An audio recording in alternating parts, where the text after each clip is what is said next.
సంగారెడ్డి జిల్లా ఇంద్రేశ్వరం మున్సిపాలిటీ ఎన్నికల వేళ తీవ్ర కలకలం రేగింది. 6వ వార్డు కాంగ్రెస్ అభ్యర్థి ఐలాపురం నాగరాజుపై పోలీసులు దాడికి పాల్పడడం స్థానికంగా పెద్ద ఎత్తున నిరసనలకు దారితీసింది.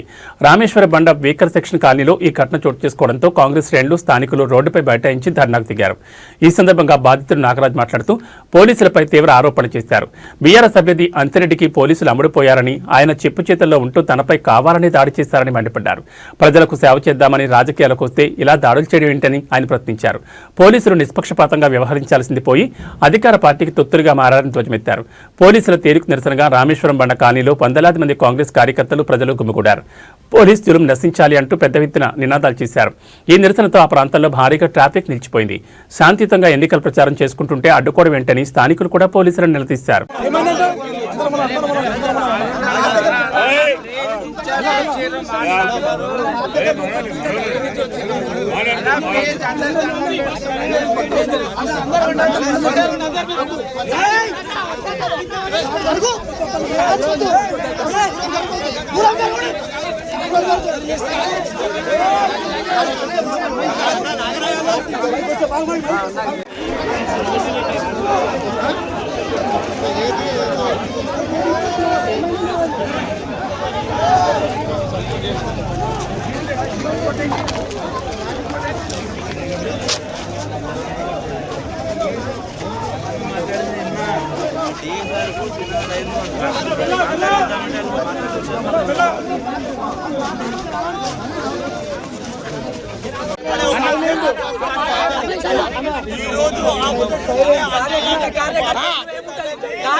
ప్రజల పాలన ఉందా ఇక్కడ?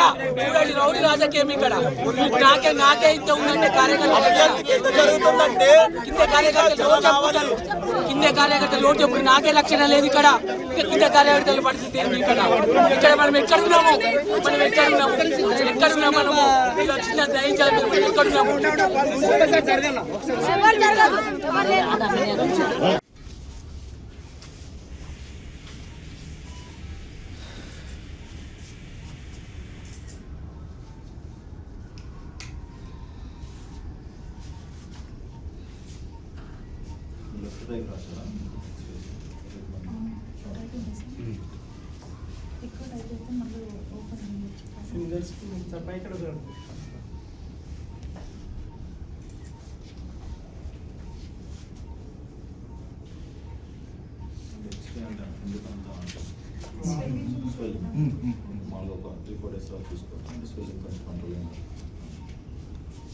రౌడీ రాజకీయం నడుస్తుంది చెప్తున్నా నేను. అక్కడ దొరలో పాలన రౌడీ రాజకీయం నడుస్తుంది. చూడండి, ఇట్లా కొట్టి వాళ్ళు 30 మంది 144 సెక్షన్ దగ్గర 30 మంది ఉన్నారు. ఆఫీస్ ఓపెన్ చేసుకోండి. మేము ఏమని చెప్పామంటే, సార్ వాళ్ళని పంపించండి సార్, 144 సెక్షన్లో 30 మంది ఎక్కువ ఉంటారు అని అంటే నన్ను క్యాండిడేట్ అని చెప్పినా కూడా కొడుతున్నాడు వచ్చి. నేను ఒక నేను రౌడీని అయితే ఎట్లా కొడతారు? వాళ్ళు 40 మంది అక్కడ ఉంటే నన్ను వచ్చి కొడుతున్నాడు. నేను కంప్లైంట్ చేస్తే అసలు ఏమైంది? అసలు 144 సెక్షన్ ఉంది. ముగ్గు ఇస్తారు కదా, ముగ్గు లోపల 30 నుంచి 40 మంది ఉంటారా? ఉండరు. ఆఫీస్ ఓపెన్ చేసుకుని ఆఫీస్లో కూర్చొని అంతిరెడ్డి వాళ్ళ క్యాడర్ అంతా రౌడీలలా చేస్తున్నారు. వాళ్ళు ఏంటి సార్ అది 144 సెక్షన్ అంతమంది ఎట్లుంటారు సార్ అని నేను అడిగితే, నేను క్యాండిడేట్ సార్ అంటే అక్కడికి వచ్చి కొడుతూనే ఉండదు నన్ను. ఇగో ఈ ఏలు చూడండి, ఈ ఏలు, ఇది వాపు, ఇది ఫ్రాక్చర్.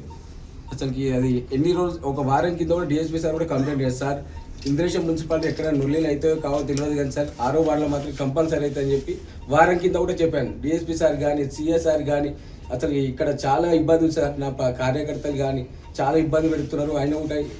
అసలు ఈరోజు చూసుకున్నట్టయితే సార్ చూడండి, నాకే ఇంత ఉంటే నా కార్యకర్తలు విలువ, నా కార్యకర్తలు ఎట్లుంటారు మీరు ఒక్కసారి ఆలోచన చేయాలి. మనం రూలింగ్లో ఉండి కూడా టీఆర్ఎస్ 1 సైడ్గా పోలీసులు సపోర్ట్ చేస్తున్నారు, 1 సైడ్గా దగ్గర నుండి కొట్టిస్తున్నారు వాళ్ళు. అంటే మేము ఎవరికి చెప్పుకోవాలి? ఇంకా మీరు ఇప్పుడు పబ్లిక్ ఏం చెప్పాలనుకుంటున్నారు? లాస్ట్కి ఒక్కటే చెప్తున్నాం, పబ్లిక్కి ఒకటే, ఈరోజు స్వేచ్ఛ కావాలి, ఫ్రీడమ్ కావాలి, దానికోసం మేము ఫైట్ చేస్తున్నాం. మేము పబ్లిక్ భయభ్రాంతులు అవుతున్నారు అక్కడ. అసలుకి దగ్గర ఉండి పోలీసులతో కొట్టిస్తున్నారంటే మీరు చూడండి. పబ్లిక్కి మనం ఏం సేవ చేయడానికి వస్తున్నామా? పోలీసులు అంటే ఎలాంటి వాళ్ళు? మామూలు పబ్లిక్ సెక్యూరిటీ కోసం పబ్లిక్లే కొట్టడానికి వస్తున్నారంటే మీరు ఆలోచన చేయండి. పోలీస్ పట్ల ఎంత దౌర్జన్యం అంటే అక్కడ రౌడీ రాజకీయం అయితే దగ్గరుండి కొట్టిస్తున్నారు. ఇప్పుడు నాకే ఇంత ఉంటే నా కార్యకర్తలు ఎట్లా కాపాడుకోవాలి? నాకు నేను రేపు గెలిచిన తర్వాత కూడా ఏంటి నా పరిస్థితి? చూడండి మీరు ఒక్కసారి చూసినట్టయితే ఇక్కడ ఇది చూడండి ఒకసారి. నేను క్యాండిడేట్ అని చెప్తున్నా కూడా కొడుతూనే ఉన్నాను. నేను క్యాండిడేట్ నేను ఒక్క సింగిల్గా ఉన్నాను. నా దగ్గర ఒక 10 మంది ఉంటే నేను కొట్టవచ్చు. వాళ్ళకు 40 మంది ఉన్నారు. వాళ్ళని ఏమంటలేడు, నన్ను వచ్చి కొట్టడం జరుగుతుంది. అసలు ఏం జరిగిందన్న? అయితే అక్కడ 30 నుంచి 40 మంది ఉన్నారు. 144